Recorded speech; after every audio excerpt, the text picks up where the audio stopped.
Your recent visit to Beijing. This is our first meeting in the current year, but we always maintain close strategic contacts and diplomatic interaction with you.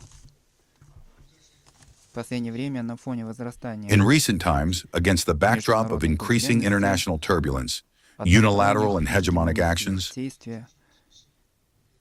a serious restructuring of the global governance system is taking place. The cause of peace and development of all humanity is encountering resistance.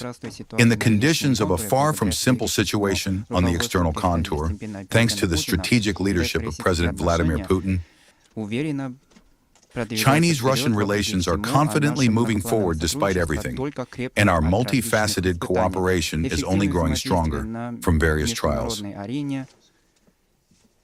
Effective interaction on the international arena and mutual support demonstrate to the whole world the correct and responsible path in the era of change.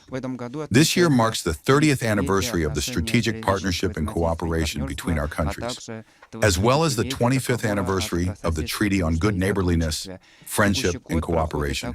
The current year is also passing under the slogan of the beginning of the 15th five-year plan. We must seize all historical opportunities, follow the call of the times, fully implement the important agreements reached by the heads of our two states, and elevate our strategic partnership and mutually beneficial cooperation to a new high level in all areas. We must embody multilateralism and contribute to the formation of a multipolar world. Once again, I warmly welcome you, my dear friend. Thank you very much. Dear Mr. Minister, dear friend, colleagues, friends, indeed we are meeting in person for the first time this year, but we have already had, I believe, 4 telephone conversations. They are always thorough and detailed. And I have no doubt that this year we will have more opportunities to communicate repeatedly and thereby prepare additional decisions for new contacts between our leaders. These contacts have already been planned. Today we will talk about this in detail.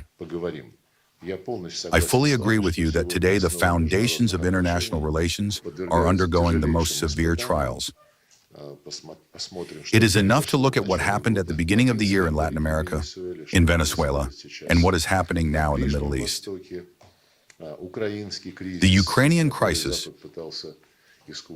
which the West tried to create artificially in order to, as it stated, inflict a strategic defeat on the Russian Federation, is now being used, primarily by Europeans, to begin nurturing plans for creating a new aggressive bloc in the west of the Eurasian continent, with the involvement of the Ukrainian regime, with the obvious task of aiming this new formation against the Russian Federation.